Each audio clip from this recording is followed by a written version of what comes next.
Nous irons au Burkina Faso où nous ferons une incursion sur le site de sculpture sur granit de Lango, situé dans la ville de Zignaré, à 35 km au nord-est de Ouagadougou. En Allemagne, les sociaux-démocrates devancent d'une courte tête les conservateurs d'Angela Merkel à l'issue des législatives. Bonsoir, merci de suivre le 19h sur RTI2. La Côte d'Ivoire, pays hôte de la 41e journée mondiale du tourisme, a ouvert ce lundi les festivités à Abidjan. Thème retenu pour cette commémoration, le tourisme pour une croissance inclusive. Elle intervient, rappelons-le, dans un contexte mondial en proie à la pandémie à coronavirus. Nous y reviendrons plus amplement dans nos prochaines éditions. On se rend au Burkina Faso pour y découvrir l'un des sites touristiques les plus visités de ce pays. Le site de sculpture sur granit de Lango, situé dans la ville de Zignaré, à 35 km au nord-est du centre-ville de Ouagadougou. Il renferme environ 300 œuvres faites par des artistes de toutes les contrées du monde entier. Les visiteurs y viennent toutes les semaines pour voir ces merveilles. Témoins de ces faits, Alassane Paragendrabo et Kader Bachil depuis le Burkina Faso. Bienvenue sur le site de sculpture sur granit de Lango. Un site construit en 1989 dans le village de Lango, situé à une trentaine de kilomètres au nord-est de Ouagadougou, la capitale du Burkina Faso, précisément dans la ville de Zignaré. C'est ici que viennent croiser la pierre, depuis une trentaine d'années, des sculpteurs de tous les pays du monde. Au total, ils sont une centaine de sculpteurs ayant produit environ 300 œuvres. À l'entrée du site, le monument du 3e millénaire nous accueille. Cette sculpture, conçue par une dizaine d'artistes burkinabés, raconte l'évolution du monde. C'est un monument qui traduit le passage de l'Afrique traditionnelle vers l'évolution. Voilà, nous avons les deux premières stèles. Et ces deux premières stèles nous présentent la culture, la civilisation africaine en 8 plaques de bronze. Mais à partir de la porte que nous traversons pour entrer dans la modernité, nous avons cette mondialisation qui est regroupée en 4 propositions, où on verra déjà la technologie, ainsi de suite, jusqu'à la conquête de l'espace à travers les fusées et les satellites. Vincent Sango, comme tous les guides touristiques du site, connaît par cœur l'histoire, l'auteur et le message que véhicule chaque œuvre. Remarquez bien qu'en bas, on a une seringue. Voilà, et l'artiste sur la seringue bouche le bout de la seringue. Voilà, donc après Marie-Claude dira que le malade n'a pas forcément besoin des injections. Il a aussi besoin de la société, il a besoin de la communauté. Il ne faudrait pas qu'on les rejette. À l'instar de la souffrance, les sculpteurs mettent en exergue à travers des œuvres zoomorphes, abstraites, figuratives ou anthropomorphes, plusieurs thèmes. La vie, la femme, la course aux richesses, le masque dans la société traditionnelle, le pouvoir ou encore la mort. Et cet artiste s'intéresse aux pas de pied. Et voici 2 empreintes de pied, là où il met 2 visages à l'intérieur pour dire que ce sont les pas que nous faisons qui guident notre esprit. Et le pas reculé est une personne qui reste toujours à la maison renfermée. Quand vous êtes à la maison, voici que vos yeux finiront par se renfermer sur vous. Vous ne découvrez pas des nouvelles choses, ce n'est pas bien. Et l'esprit se renferme, vous êtes limité. Malheureusement, vous pensez tout connaître, vous avez la bouche ouverte, vous parlez beaucoup. Et Romain nous dira, il faut toujours sortir pour en profiter, pour visiter. Et quand vous sortez le pas en avant, les yeux s'ouvriront. L'esprit se libérera et la bouche se fermera à moitié. L'une des particularités du site de sculpture sur granit de Lango, cette savane hérissée d'arbres rabougris, d'herbes jaunies et d'affleurements granitiques. Un cadre idéal pour nourrir une imagination féconde et faire naître de la pierre de magnifiques œuvres. Nous avons, en plus d'un site touristique sur granit, un site naturel. Voilà où tout est délaissé, tout est laissé naturellement, où on peut voir certaines plantes, certains arbres que vous ne verrez nulle part ailleurs. Le site des sculptures sur granit de Lango est l'un des sites les plus visités du Burkina Faso. Il a même atteint le pic de 10 millions de francs CFA de recettes annuelles et obtenu en 2016 le prix du meilleur site touristique du pays. Tous les week-ends, des touristes viennent des 4 coins du monde admirer la beauté des œuvres. C'est vraiment impressionnant. On se dit dans 10 ans, 20 ans, même 100 ans, les enfants qui vont venir, ils ont des traces. Voilà. Donc ils pourront apprendre beaucoup avec toutes ces granites-là qui racontent chacun une histoire. On est venu ici pour visiter ce site-là qui rentre toujours dans cette ordre d'idée de pensée, de respect de nos cultures, de nos idéaux et bien sûr de la communion culturelle. Ici on retrouve les valeurs qui nous permettent aujourd'hui de pouvoir aller de l'avant. Parce qu'il faut partir de quelque part pour pouvoir, il faut avoir un repère. Et ce repère-là, c'est sur ces genres de sites-là qu'on les retrouve. Lango, c'est aussi la contribution à l'éclosion de talents. Son fondateur, Kisiriki, collabore avec des jeunes sculpteurs burkinabés et étrangers sur des projets. C'est le cas du jeune ivoirien Lambert Aka, présent depuis quelques jours à Lango. Celui-ci rêve d'ailleurs d'inscrire son nom dans le livre d'or du site. Bon, pour le moment, je n'ai pas encore d'œuvre ici, mais ça vient. Ça vient parce qu'il y aura un prochain symposium ici. Et là, j'essaierai. Pour participer aux différents symposiums de sculpture sur granit de Lango, les sculpteurs doivent au préalable bénéficier d'une invitation du ministère de la Culture, des Arts et du Tourisme du Burkina Faso. Le directeur régional de l'Office national du tourisme burkinabé lance un appel aux artistes sculpteurs du monde. Chaque artiste, d'où qu'il soit, vienne sculpter la pierre à Lango. Nous souhaitons que, dans la mesure du possible, chaque pays soit représenté donc sur le site du Symposium international de sculpture sur granit de Lango. Le site de sculpture sur granit de Lango est le seul site granitique à ciel ouvert dans le monde. Il accueille tous les ans plus de 10 000 touristes. Ce site est un véritable terrain d'aventure de plusieurs hectares où des artistes burkinabés, mais aussi internationaux, font parler la pierre, jadis muette. Bonne nouvelle pour les diabétiques et les personnes hypertendues. Le diabète et l'hypertension artérielle vont être intégrés dans le panier de soins de la couverture maladie universelle. Selon les responsables de la Caisse nationale d'assurance maladie CNAM, cette mesure sera effective avant la fin de l'année ou au plus grand tard la fin du premier trimestre de l'année 2022. Les consultations avec les parties prenantes sont en bonne voie pour que les personnes souffrant de ces deux pathologies bénéficient d'un traitement subventionné. Notons que le panier de soins corporels comprend les consultations, les examens paracliniques, les urgences, les hospitalisations et mises en observation, les interventions chirurgicales et les médicaments. Le taux de couverture de la CMU fixé par la loi est de 70%. Un mot d'éducation. La localité de Séchi, à Aboville, dans la région de Lagné-Bitiassa, vient d'être dotée d'un nouvel établissement scolaire de 3 salles de classe. Une réalisation rendue possible grâce à la Société coopérative agricole du village. Une infrastructure scolaire pour lutter contre le travail des enfants dans les plantations de cacao. Nous Sangaré, Joël Gossi. Les populations du quartier Sokora, dans la localité de Séchi, dans le département d'Aboville, ont désormais un nouvel établissement scolaire. Une infrastructure qui vient répondre à la problématique du travail des enfants dans les champs et du taux d'absentéisme dans les salles de classe. Compte tenu de la croissance de la population, je souhaiterais même que dans chaque quartier, il y ait au moins un établissement pour empêcher les enfants d'aller loin. Et plus les enfants se déplacent sur les distances, ils peuvent se cacher pour faire l'école buissonnière.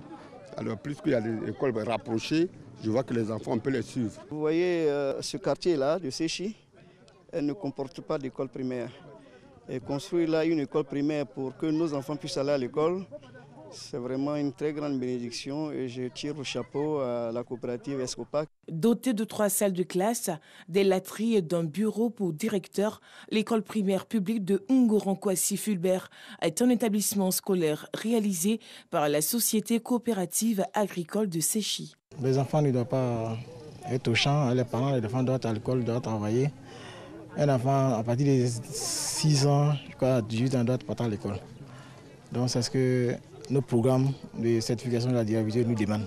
Donc nous aussi, pour l'appliquer, on doit aider les parents en continuant les écoles pour que les enfants puissent aller à l'école. Cette infrastructure scolaire a été financée dans le cadre du programme de durabilité de l'industrie cacaoyère Toutan, une entreprise spécialisée dans l'exportation du cacao. Nous avons pu bâtir en fait cette infrastructure scolaire qui répond en fait à un besoin exprimé par la communauté villageoise de Séchi. Cette infrastructure scolaire a globalement coûté la somme de 25 millions de francs CFA. Marcel Koulibaly, représentante du sous-préfet de Séchi, a exhorté élèves et personnels éducatifs à faire bon usage de cet établissement tout en invitant les parents à s'investir dans la scolarisation de leurs enfants. La place des enfants, c'est à l'école. On ne ménage aucun effort en la matière et chaque jour, c'est ce même message. Les enfants sont de plus en plus dans les écoles, dans les classes.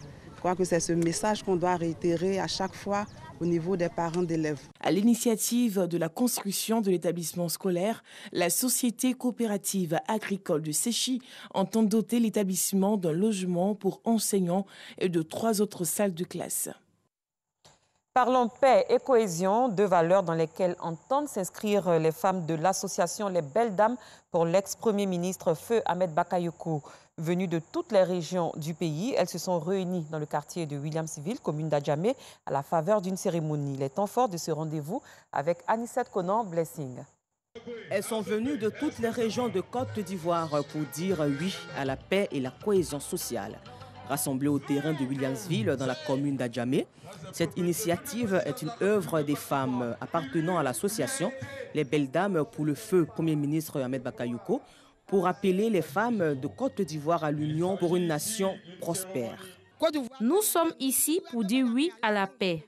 C'est vrai, notre fils Ahmed Bakayoko s'en est allé, mais la Côte d'Ivoire est là. Donc nous sommes unis pour le pays depuis le Ouagadougou. Qui parle de paix parle justement d'intégration, de cohésion sociale, que c'est de la volonté commune des peuples de vivre ensemble que naissent les nations les plus fortes. Les Belles Dames, accompagnées de leur parrain, le premier magistrat de la commune d'Adjamé, ont offert des kits sanitaires aux nourrices de la maternité de Williamsville. L'association Les Belles Dames pour le Feu Premier ministre Ahmed Bakayoko, représentée partout en Côte d'Ivoire, compte faire le tour du territoire national par des caravanes afin d'inviter les femmes à être des actrices de paix et de développement. Dans le domaine de la culture, l'artiste italo-sénégalaise Binta Diao et le photographe ivoirien Fabrice Bré ont exposé à la galerie Cécile Fakouri à Cocody. Une lucarne pour ces deux artistes pour mettre en lumière la beauté de la culture africaine, comme nous l'explique une fois de plus Anissette Conan Blessing. Une vague noire à quelques centimètres du sol, inspirée de la pratique de tressage des femmes africaines dans les plantations pendant la traite négrière.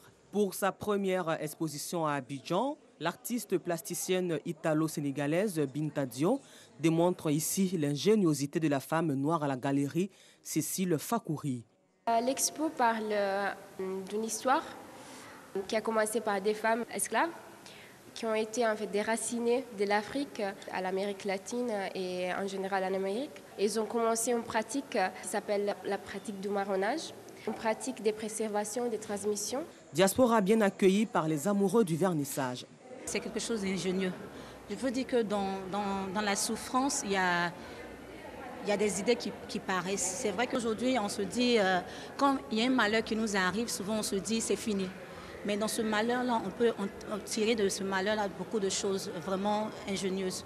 De ce malheur-là, on peut être meilleur, avoir des idées bonnes pour améliorer sa situation. Le photographe plasticien ivoirien François-Xavier Bré, pour sa nouvelle exposition à Abidjan, il poursuit une lecture de l'histoire du développement économique et urbain de la Côte d'Ivoire. J'attire aussi particulièrement l'attention sur le fait de préserver notre environnement. Notre ville qui grandit, Abidjan, qui se déploie, qui avance. Ce qu'on coupe aujourd'hui, est-ce que ce sera là demain? On mélange les époques, on mélange les endroits, on recompose, on invente de nouvelles choses en fait. C'est un travail d'archives et de mémoire. Il faut capter l'évolution et c'est un travail de mémoire que France Xavier est en train de faire. Il faut s'encourager soi-même de savoir qu'on a des artistes qui aujourd'hui font ce travail-là. Mais là, je crois qu'il a fait son grand chemin. Contribuer à décoloniser l'histoire du cheveu crépus et la tresse africaine. Aussi, la nage de l'éléphant, métaphore de la marche du pays. Entre exploit et maladresse, cette exposition est une lucarne pour valoriser l'Afrique. Avant de poursuivre, sachez que la première diplômée en diplomatie de l'ENA en Côte d'Ivoire, Madeleine Chikaya, est décédée ce lundi. Elle avait 91 ans. Elle est décédée ce matin dans une clinique à Abidjan, selon une source proche de la famille.